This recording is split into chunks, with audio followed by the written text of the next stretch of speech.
దినాన దేవుడు మనకిచ్చిన వాగ్దానం యెషయా ప్రవచన గ్రంథం 41వ అధ్యాయం 10వ వచనంలో చివరి మాట, నీతి అను నా దక్షిణ హస్తముతో నేను నిన్ను ఆదుకొందును. ఆమేన్ చెప్పండి. నీతి అను నా దక్షిణ హస్తముతో నేను నిన్ను ఆదుకొందును. ఈ వాగ్దానం ఈ నెలంతా దేవుడు మనకు అనుగ్రహించునుగాక. ఈ వాగ్దానంలో ఉన్న జీవము, ఈ వాగ్దానంలో ఉన్నటువంటి కృప, ఈ వాగ్దానంలో ఉన్నటువంటి జయము, ఈ వాగ్దానంలో ఉన్నటువంటి ధైర్యము దేవుడు ఈ నెలంతా మనకు, మన కుటుంబాలకు, బిడ్డలకు, పరిచర్యకు, సమస్తానికి దేవుడు దయచేయునుగాక. ఇంతకీ ఆయన ఏం ఆదుకుంటాడు, ఎవరెవరిని ఆదుకున్నాడో 2 మాటలు మనం క్లుప్తంగా చదువుకొని మనం ప్రార్థన చేసుకుందాం. చదువుదాం ఒకసారి. మత్తయి సువార్త 14వ అధ్యాయం 22 నుంచి రాయబడినటువంటి వచనాల్లో 33 వరకు ఉన్నటువంటి మాటల్లో కొన్ని మాటలు మీకు జ్ఞాపకం చేస్తాను. మత్తయి సువార్త 14వ అధ్యాయం 22 నుంచి ఉన్నటువంటి వచనాల్లో ఒకసారి మనం గమనించినట్లయితే,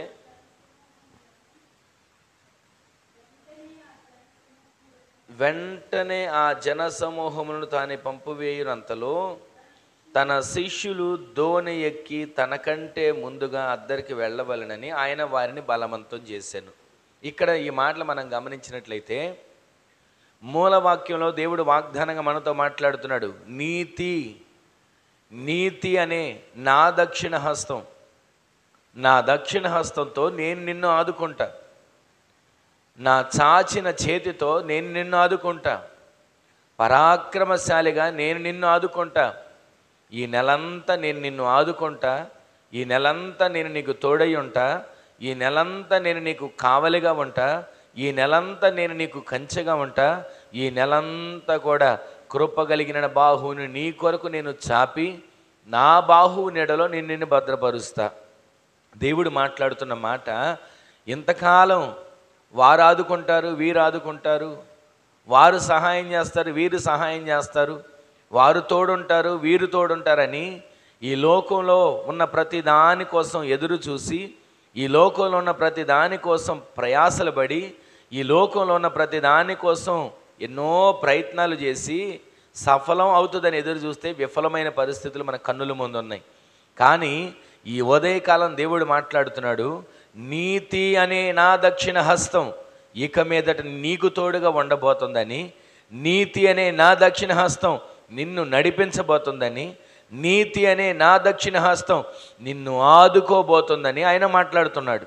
ఆ మాటలో మనం గమనిస్తే, ఆ నీతి అనే ఆ దక్షిణ హస్తం మనకు తోడుగా ఉన్నప్పుడు దేవుడు ఏ కార్యాలు చేస్తాడు? ఆ నీతి అనే దక్షిణ హస్తం మనకు తోడుగా ఉన్నప్పుడు దేవుడు మనకు ఎలా తోడై ఉంటాడు? ఆ నీతి అనే దక్షిణ హస్తం మనల్ని ఆదుకుంటే మనం ఎలాగ నడిపించబడతామో 2 మాటలు మనం చూస్తున్నాం. దానిలో మొదటి మాట, ఇక్కడ ఆయన జన సమూహములంతటిని పంపివేసి ఆయన ఒక్కడే ఏకాంతంగా వెళ్ళాడు. శిష్యులను కూడా పంపించేశాడు.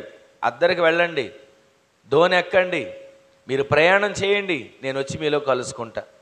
ఆయన మాట చెప్పాడు, బాగానే ఉంది. శిష్యులు అనుకున్నారు, యేసుక్రీస్తు ప్రభువు వేరే పడవలో వస్తాడేమో, వేరే దోణెక్కి వస్తాడేమో, ఎవరితోనన్నా కలుసుకొని వస్తాడేమో, ఎవరి దగ్గరికైనా వెళ్ళి వస్తాడేమో అని అనుకున్నారు. వాళ్ళు ప్రయాణం చేస్తున్నారు. రాత్రిపూట ప్రయాణం వాళ్ళు సాయంకాలం ప్రయాణం మొదలు పెడితే రాత్రంతా సముద్రం మీదే వారి ప్రయాణం కొనసాగించబడతా ఉంది. ఈ రోజున కారుల్లో, రైల్లో, బస్సుల్లో, విమానాల్లో ప్రయాణాలు చేస్తున్నట్లుగా ఆ రోజుల్లో ఆ పడవ మీదే వారు రాత్రులు ప్రయాణం చేస్తున్నారు, సముద్రం మీద. సముద్రం అంటే ఈ లోకం. సముద్రం అంటే ఈ లోకానికి సూచనగా కనబడుతుంది. మనం కూడా ప్రతిరోజు ఈ లోకంలో ప్రయాణం చేస్తూనే ఉన్నాం. ఆత్మీయ జీవితంలో ప్రయాణం చేస్తూనే ఉన్నాం. ఆధ్యాత్మికంగా ఉండాలని ప్రయాణం చేస్తూనే ఉన్నాం. కానీ ఈ ప్రయాణంలో ఆ రోజు శిష్యులు చేసిన ప్రయాణంలో అలలు రేగినట్లు, ఆ రోజు శిష్యులు చేసిన ప్రయాణంలో తుఫాను రేగినట్లు, ఆ రోజు శిష్యులు చేసిన ప్రయాణంలో ఆటంకాలు అయినట్లు, ఆ రోజున శిష్యులు చేసిన ఆ ప్రయాణంలో ఎన్నో ఇబ్బందులు ఎదురైనట్లుగా లేఖనాల్లో మనం చూస్తున్నాం. ఆ ఇబ్బందుల్లో వాళ్ళు అనుకుంటున్నారు, కష్టపడుతున్నాం, ఆ ఇబ్బందులు వాళ్ళు అనుకుంటున్నారు ప్రయాసపడుతున్నాం. ఆ ఇబ్బందులు వాళ్ళు అనుకునే ఆలోచన ఎలా ఉందంటే, నీతి అనే దక్షిణ హస్తం మాకు ఆదుకుంటాడా? నీతి అనే దక్షిణ హస్తం మమ్మల్ని ఆదుకుంటుందా? ఈ సముద్రంలో నుంచి, ఈ తుఫానులో నుంచి, ఈ అలజడిలో నుంచి, ఈ అననుకూలమైన పరిస్థితుల్లోంచి మేము బయటికి వెళ్ళగలుగుతామా అని శిష్యులు తొందరపడుతున్న ఆ సమయంలో అక్కడ రాయబడిన మాట ఏంటంటే, రాత్రి ఇంచుమించు 4వ జామున యేసుక్రీస్తు ప్రభుల వారు సముద్రం మీద నడుస్తూ వస్తున్నాడు. దేవునికే మహిమ కలుగును గాక. ఈ రోజున ఈ మాటలు వింటున్న మన జీవితంలో ఈ ప్రయాణంలో మనం ఉన్నాం. ఆత్మీయ జీవితం అనే ప్రయాణంలో ఉన్నాం. దేవునితో నడిచే ప్రయాణంలో ఉన్నాం. లోకాన్ని విడిచి, పాపాన్ని విడిచి, ప్రత్యేకించబడి, వేరుబాటు చేయబడి, వాక్యానుసారంగా జీవిస్తూ, ప్రార్థనాపూర్వకంగా బ్రతుకుతూ, అన్నిటిని లోకంలో ఉన్న వాటిని విసర్జించి, నా దేవుడే నాకు ఆధారం, ఆయనే నన్ను నిత్యత్వానికి తీసుకుని వెళ్తాడని ఆయన మీద ఆనుకొని ఆధారపడిన మనం ఈ లోకం అనే, ఈ సముద్రం అనే ఈ ప్రయాణంలో మనం ఉండగా, విశ్వాసం అనే ఓడలో మనం ఉండగా, విశ్వాసం అనే ధోనిలో మనం ప్రయాణం చేస్తూ ఉండగా ఎన్నో ఆటంకాలు, ఎన్నో అవరోధాలు, ఎన్నో అవమానాలు, ఎన్నో నిందలు, ఎన్నో సమస్యలు, ఎన్నో హేళనలు, ఎన్నో ప్రతికూల సమస్యలు మనల్ని చుట్టుముట్టినప్పుడు మనం అనుకుంటున్నాం, నా పని అయిపోయింది, ఇక నా జీవితం అయిపోయింది, ఇక నా బ్రతుకు ముగిసిపోయింది అని మనం అనుకుంటున్నాం. కానీ మన కోసం నీతి అనే ఆయన దక్షిణ హస్తాన్ని చాపే దేవుడు సముద్రం మీద నడిచి రాబోతున్నాడు. దేవునికే మహిమ కలుగునగాక. ఆయన మనల్ని నట్ట సముద్రంలో ముంచేవాడు కాడు. ఈ నట్ట సముద్రంలో మనం మునిగిపోకుండా మనల్ని కాపాడడానికి ఆయన మన కోసం నీళ్ల మీద నడిచి రాబోతున్న దేవుడు. హల్లెలూయా. ఈరోజు నీ మాటలు వింటున్న మన జీవితంలో సమస్యలు చేజారిపోయాయి, పరిస్థితులు వ్యతిరేకించాయి, అందరూ తృణీకరించారు. కానీ మన దేవుడు మనల్ని విడిచిపెట్టడు. మన దేవుడు మన పక్షాన నిలిచి మన కోసం నీళ్ల మీద నడిచి వచ్చి మనలను దేవుడు నిలబెట్టునుగాక. 4వ జామున ఆయన నడిచి వస్తున్నాడు. 4వ జాము అంటే ఇప్పుడు మనం ఉన్న సమయం. 4వ జాము అంటే 3 కాడ నుంచి 6 వరకు 4వ జాము. అందుకే వేకువ జామున దేవుని సన్నిధిలో మనము ప్రార్థించుట మనకు ఎంతైనా ఉత్తమము. వేకువ జామున మనము దేవుని పాదాలు పట్టుకునడం మనకు ఎంతైనా ఆశీర్వాదకరము. అందుకే దావీదు భక్తుడు ఒక మాట అంటాడు, దేవా వేకువనే నేను నిన్ను వెదకెదను. ఎందుకో తెలుసా?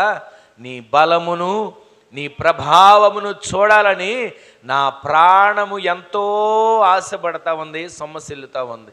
ఈ రోజున వేకువ జామున ఆయన సన్నిధిలో ఉన్న మన దగ్గరికి ఆయన 4వ జామున శిష్యుల దగ్గరికి నడిచి వచ్చినట్లుగా నీతి అనే దక్షిణ హస్తం చాపి మన దగ్గరికి దేవుడు దిగి వచ్చి మనలను లేపి నిలబెట్టునుగాక.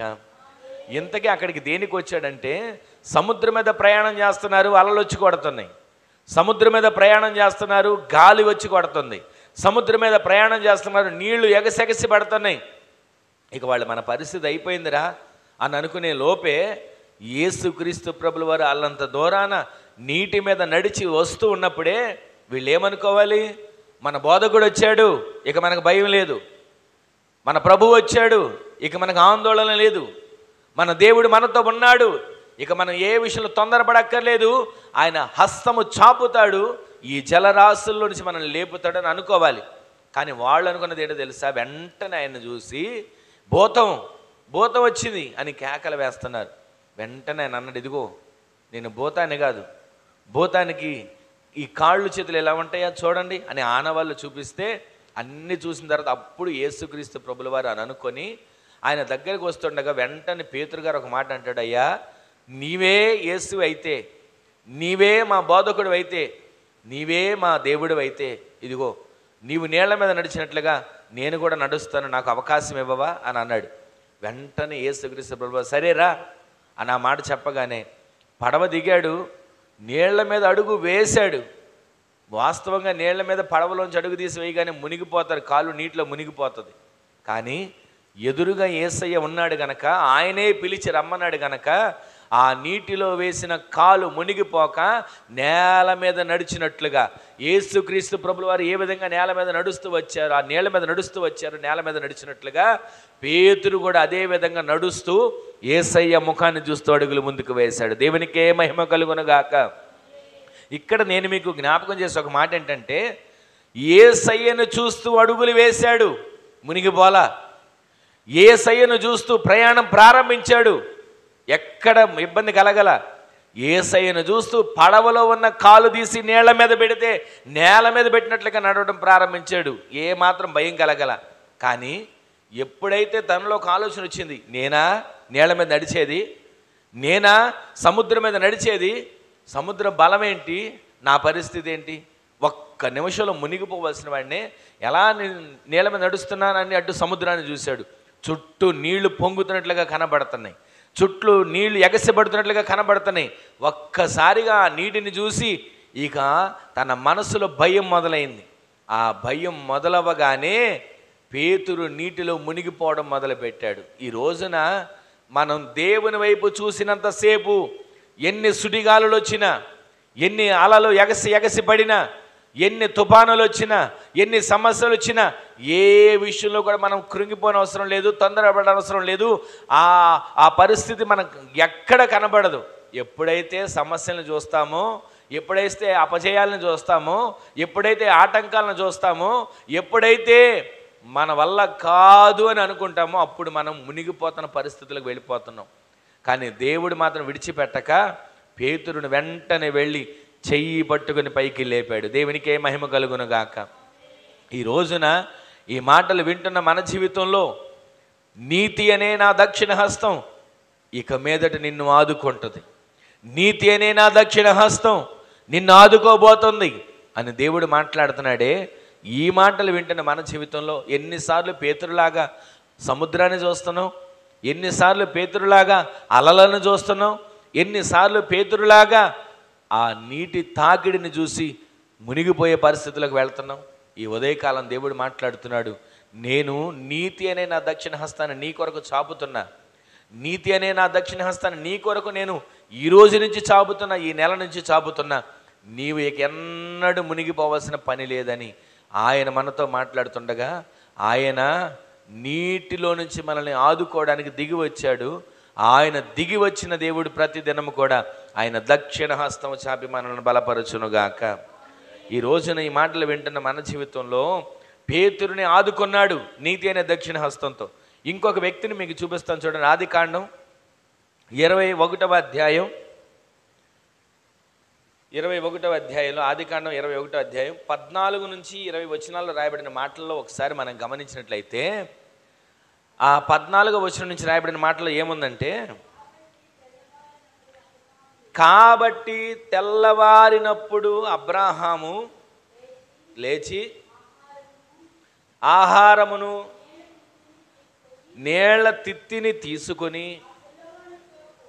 ఆ పిల్లవానితో కూడా హాగరునకు అప్పగించి ఆమె భుజము మీద వాటిని పెట్టి ఆమెను పంపివేశాను. ఇక్కడ ఈ చరిత్రను ఒకసారి మనం విన్న చరిత్ర అయినా ఒకసారి మరొకసారి దేవుడు మనకి జ్ఞాపకం చేస్తున్నాడు. తెల్లవారినప్పుడు, రాత్రి పంపించేలా, తెల్లవారినప్పుడు చీకటితో హాగరును ఆ పిల్లవానిని బయటికి తీసుకొచ్చి ఒక నీళ్ల తిత్తిని ఆమె భుజం మీద పెట్టి ఇక వాళ్ళని సాగనంపించేశాడు. సాగనంపితే ఇక్కడ జరిగిన పరిస్థితి ఏంటంటే, కుటుంబంలో ఉండడానికి వీలు లేకుండా పోయింది, కుటుంబంలో నివాసం చేయడానికి స్థలం లేదు. ఆ ఇంటి ఇల్లాలంటుంది, ఈమెను పంపించేయి, ఉండడానికి వీలు లేదు అని చెప్తే అబ్రాహాం మనసు కొంచెం బాధపడ్డాడు.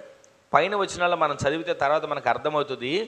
దేవుడు అబ్రాహాంతో మాట్లాడుతున్నాడు, ఈ పిల్లవాడిని బట్టి నువ్వు చింతపడాల్సిన పని లేదు, నీ సంతానం ఇస్సాకు ద్వారా పుట్టిన నీ సంతానం అయితే ఈ ఇష్మాయేలు కూడా నీ సంతానమే గనక నేను ఇతను కూడా జ్ఞాపకం చేసుకుంటా, గొప్ప జనంగా చేస్తా అని దేవుడు వాగ్దానం చేశాడు.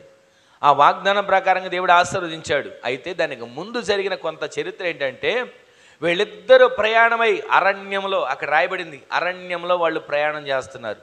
ఈ రోజున మనకు అరణ్యం లాంటి పరిస్థితులు, అరణ్యం లాంటి ఇబ్బందులు అన్నీ అనుకూలంగానే ఉంటాయి. ఇప్పుడు మనం అరణ్యంలో లేము, అడవిలో లేము, కానీ ప్రతి ఒక్కరూ మనకి అరణ్యంలో లాగా ఉన్న వ్యక్తులాగా కనబడతారు.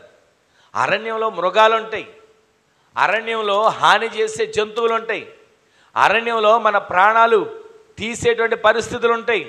కానీ ఇప్పుడు మనం అరణ్యంలో ఉన్నట్లుగా ఎందుకు అనిపిస్తుందో తెలుసా? మనకు ఎదురవుతున్న పరిస్థితులు. నా అనుకున్న వాళ్ళే మనకు ఎదురుగా వచ్చి మనల్ని ఎప్పుడు మింగుదామా అని చూస్తుంటారు.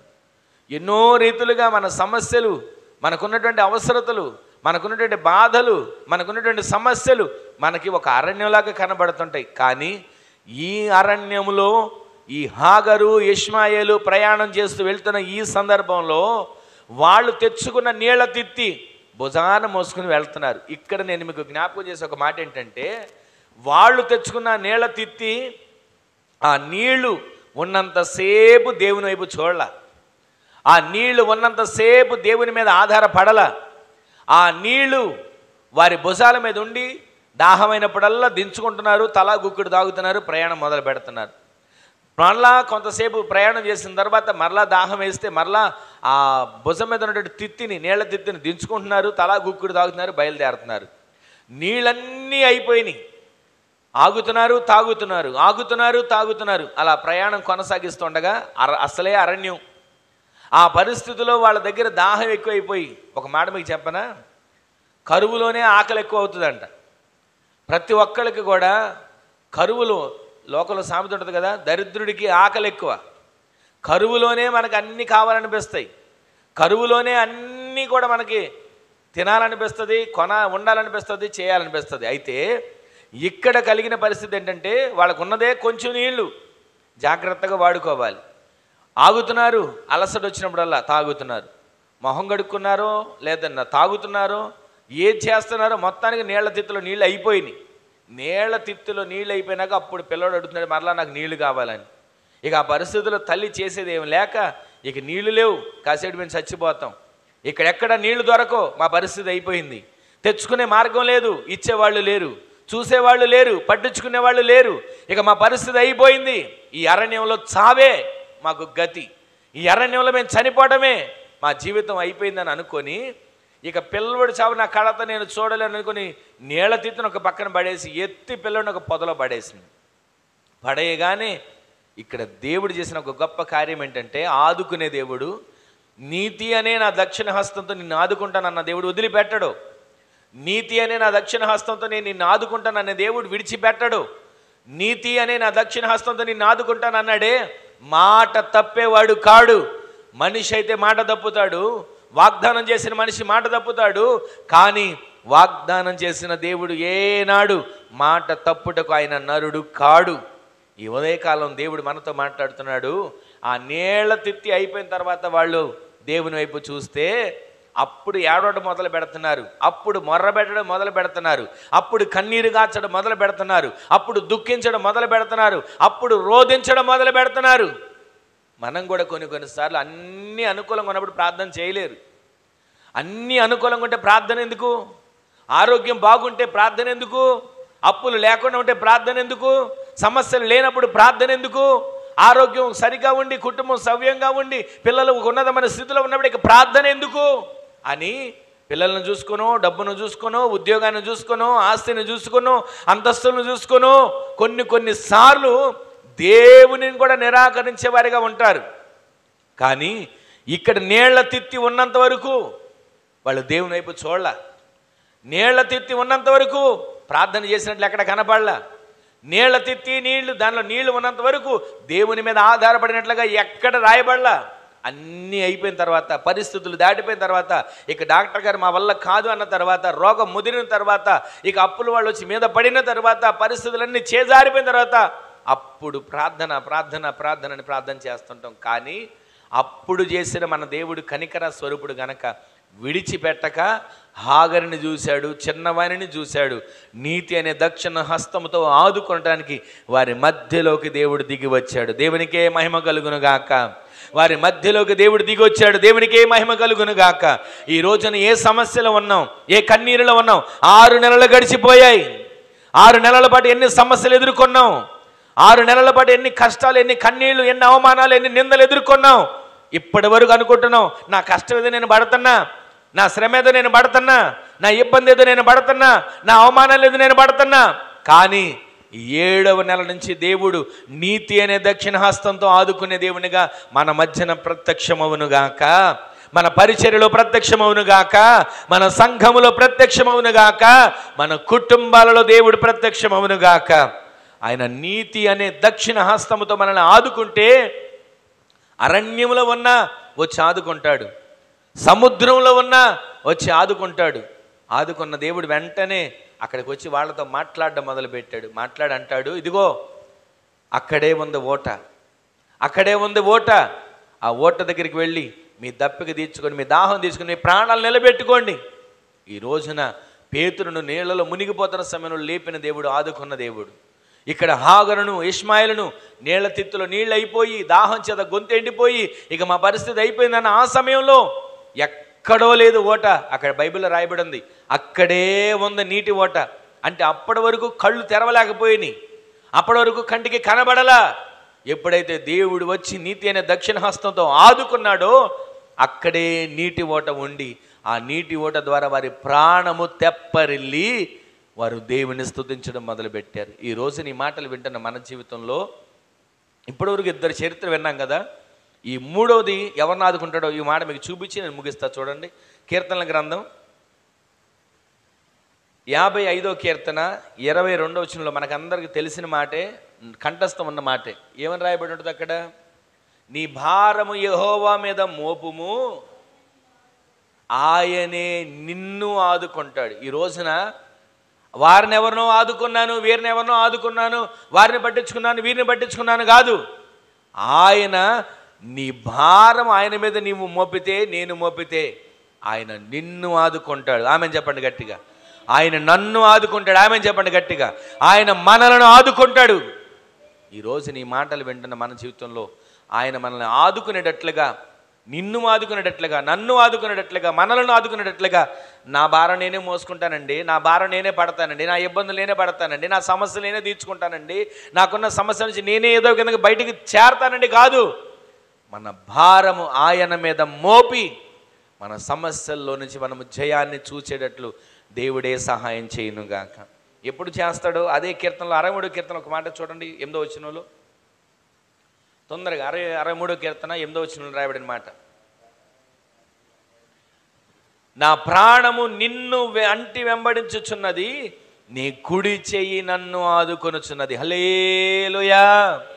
ఎప్పుడైతే భారం ఆయన మీద మోపుతామో, ఎప్పుడైతే నా వల్ల కాదయ్యా నీవే నా దిక్కు అని వేడుకుంటామో, ఆయన అంటున్నాడు ఎప్పుడైతే నీ ప్రాణము నన్ను అంటుందో వెంటనే నా కుడి చేతితో నిన్ను ఆదుకుంటా, వెంటనే నా కుడి చేతితో నిన్ను ఆదుకుంటా. ఆదుకునే దేవుని కుడి చెయ్యి మన కొరకు చాపబడును గాక. చివరిగా మరొక మాట, కీర్తనలోని 20వ కీర్తన 2వ చరణం చూడండి తొందరగా. 20వ కీర్తన 2వ చరణం. అక్కడ రాయబడిన మాట, పరిశుద్ధ స్థలములో నుండి ఆయన నీకు సహాయం చేయునుగాక, సియోనులో నుండి నా దేవుడు నిన్ను ఆదుకొనుగాక.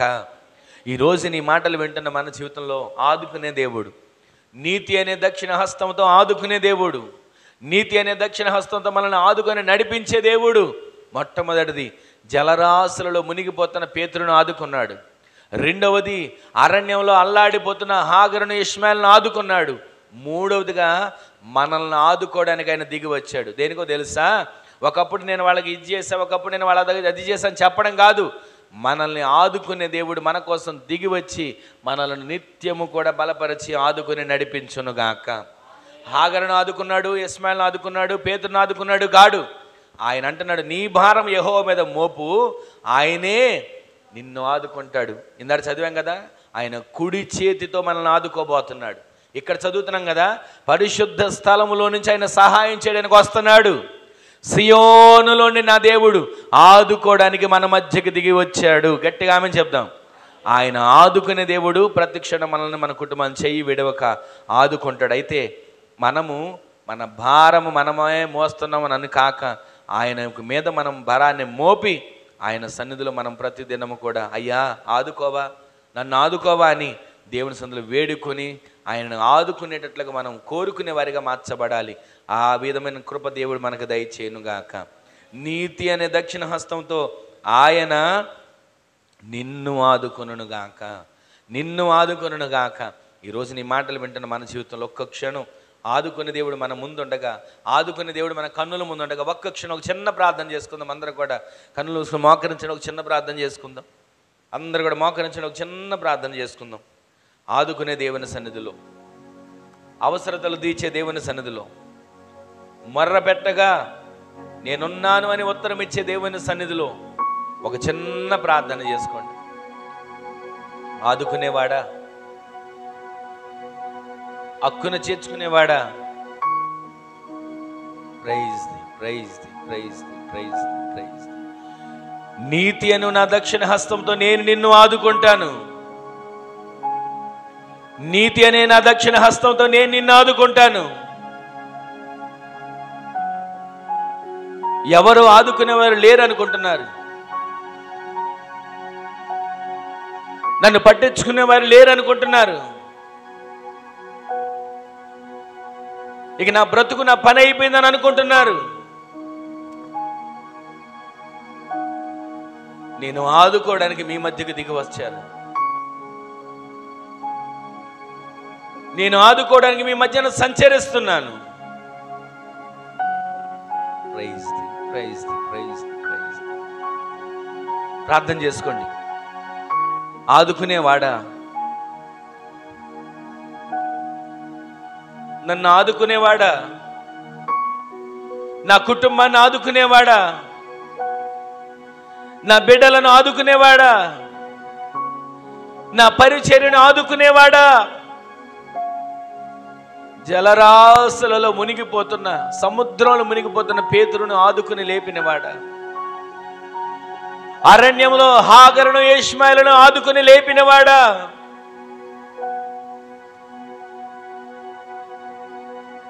నేను నిన్ను ఆదుకుంటాను అంటున్నారు కదయ్యా. నీ భారం యెహోవా మీద మోపు, ఆయన నిన్ను ఆదుకుంటాడు. నీతిమంతులను ఎన్నడూ ఆయన కదలనివ్వడు. ఆయన నీ కుడి చేతిని నీ కొరకు పంపబోతున్నాడు. ఆయన కుడి చేతిని నీ కొరకు పంపబోతున్నాడు. దావీదు అంటాడు, యెహోవా నా కుడి పక్షాన ఉన్నాడు, నీ కదల్చబడను. ఆయన కుడి చేతిని మన కొరకు చాపుతున్నాడు. పరిశుద్ధ స్థలములో నుంచి మనకి సహాయం చేస్తున్నాడు. సియోనులో నుండి ఆయన మనల్ని ఆదుకుంటున్నాడు.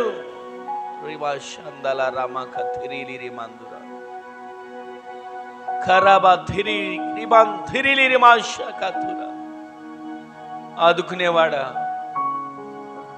ఆదుకునే దేవా, హల్లెలూయా, హల్లెలూయా, హల్లెలూయా. సర్వకృపానిధివి,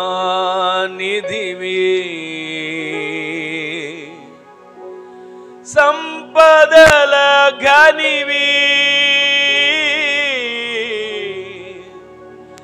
సకలము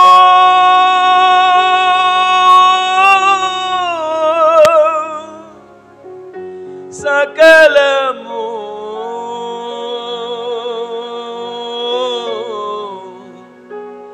సకలము సకలము చేయగలని వైపే నా కన్నులెత్తి చూచెదా. సకలము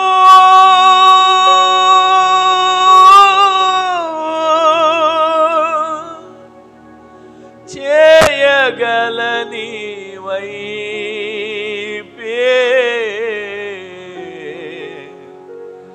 నా కన్నులెత్తి చూచెదా. సకలము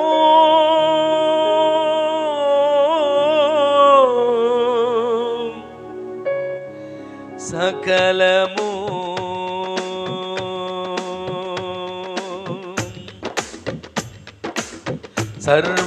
సర్వకృపానిధివి, సంపదల ఘనివి, సర్వకృపానిధివి, సంపదల ఘనివి, సకలము సకలము సకలము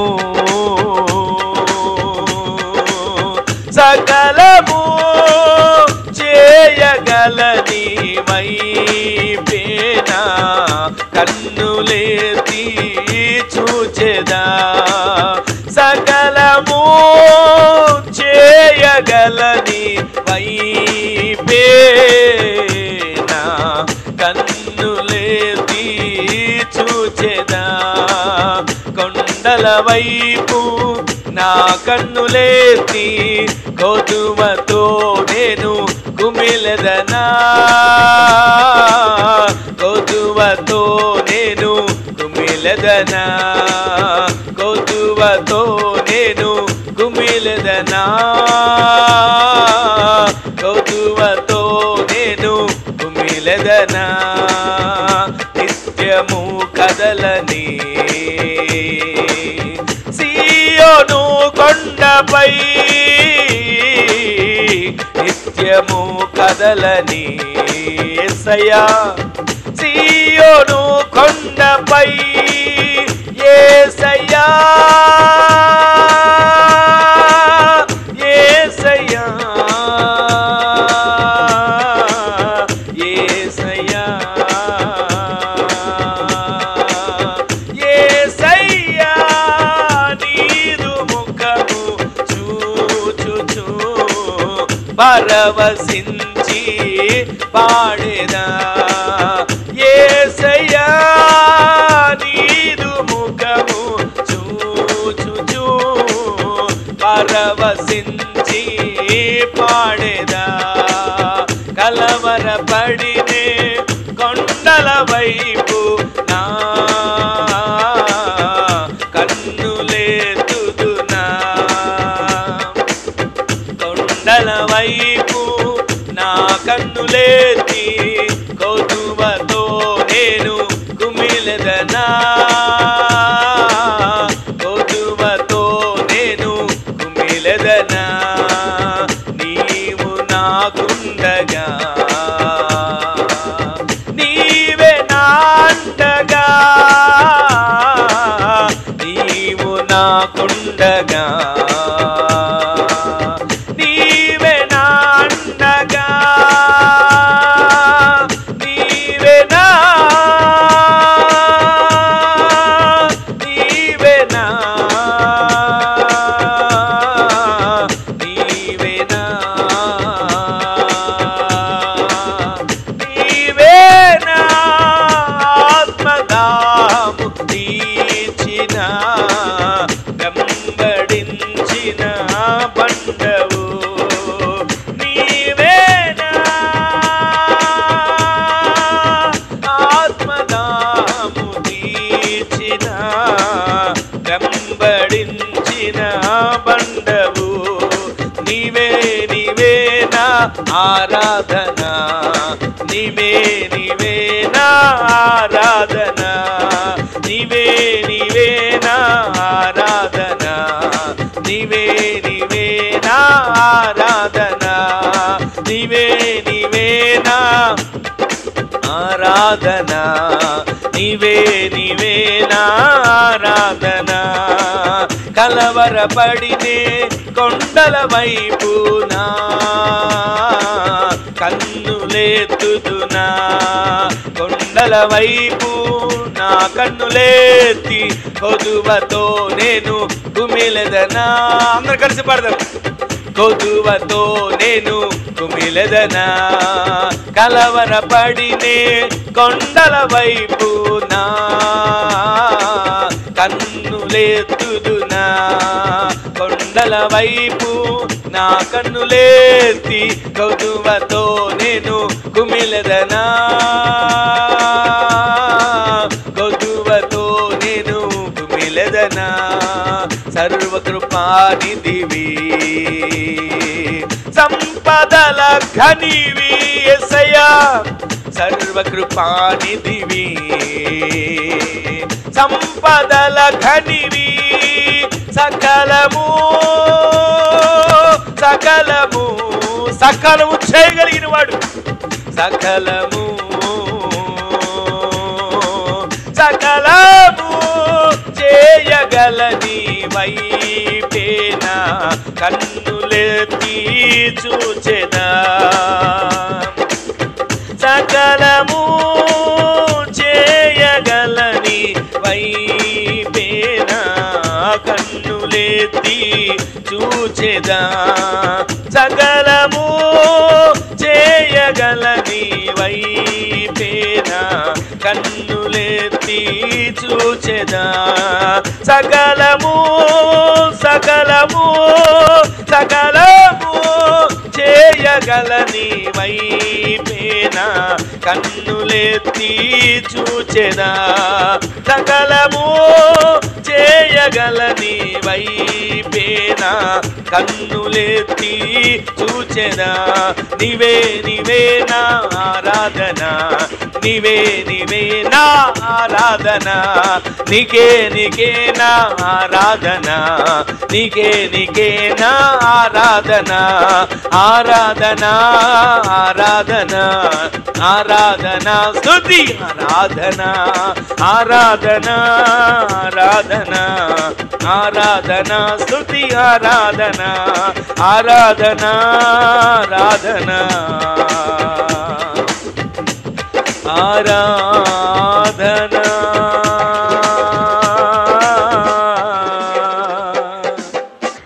ఆరాధన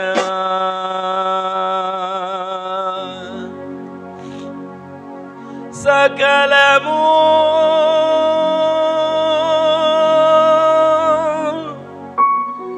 సకలము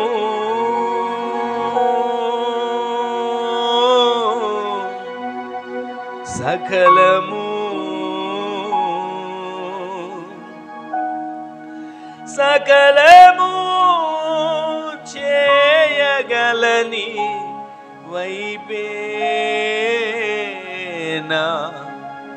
కన్నులెత్తి చూచెదా, నీతి అను నా దక్షిణ హస్తంతో నేను నిన్ను ఆదుకుంటాను, నీతి అనే నా దక్షిణ హస్తంతో నేను నిన్ను ఆదుకుంటాను, జలరాశులలో నుంచి నేను నిన్ను లేవనెత్తబోతున్నాను. పేతురు నీళ్ల మీద నడుస్తున్నప్పుడు ఆదుకున్న దేవుడు, అరణ్యములో హాగరును ఇష్మాయేలును ఆదుకున్న దేవుడు, ఆయన అంటున్నాడు, సియోనులో నుంచి నేను నిన్ను ఆదుకోబోతున్నాను, సియోనులోంచి నేను నిన్ను ఆదుకోబోతున్నాను, నా పరిశుద్ధ స్థలములో నుంచి నీకు సహాయం చేయబోతున్నాను, నీ భారం యెహోవా మీద మోపు, ఆయనే నిన్ను ఆదుకోబోతున్నాడు, నా కుడి చేతితో నిన్ను ఆదుకోబోతున్నాను. ఒక్క క్షణం ఒక చిన్న తీర్మానంతో ఒక చిన్న ప్రార్థన చేసుకుంటారు. ప్రేమగల తండ్రి, పరిశుద్ధుడా, జీవాధిపతి, గొప్ప దేవుడా, నీకు వందనాలు. మీ అపారమైన ప్రేమ కొరకు ధన్యవాదాలు. 6 నెలలు పోషించి కాపాడి 7వ నెలలో ఈ మొట్టమొదటి దినాన్ని ఉదయకాల సమయంలో నీ పాదాల చెంతకు చేరడానికి కృపించిన వాడా, నీకు వందనాలు చెల్లించుకుంటున్నామయ్యా. ఈ నెలందరికీ కావాల్సిన కృప దయచేయండి. ఈ దినాన్ని మీరు ఇచ్చిన వాగ్దానం మా జీవితాల్లో నెరవేర్చబడడానికి, ఈ వాగ్దానాలు మేము స్వతంత్రించుకోవడానికి కృప చూపించండి. బలమైన కార్యాలను చేయండి. దినాన అడుగుపెట్టిన ప్రతి ఒక్క బిడ్డలను దీవించండి. ఈ నెలంతా సంఘాన్ని, పరిచర్యను ఈ రెక్కల నీడ భద్రపరచండి. ఈ నెలంతా ప్రయాణాల్లో తోడే ఉండండి. ప్రతి ఒక్కరూ చేసుకునే జీవనోపాధుల్లో, చేతి పనుల్లో నీ కృప తోడుగా ఉంచండి. ఈ నెలంతా కుటుంబాల్లో సమాధానం, నెమ్మది, క్షేమం, కృప విస్తరించేటట్లుగా సహాయం చేయండి. ప్రతి వాని ఇంటి చుట్టూ నీ అగ్ని కంచెను ఉంచండి. ప్రతి ఒక్కరూ నీ రాకడ కొరకు సిద్ధపాటు కలిగిన వారిగా మార్చండి. రక్షణ లేని వారికి రక్షణ దయచేయండి. బలహీనులుగా ఉన్న వారిని స్వస్థపరచండి.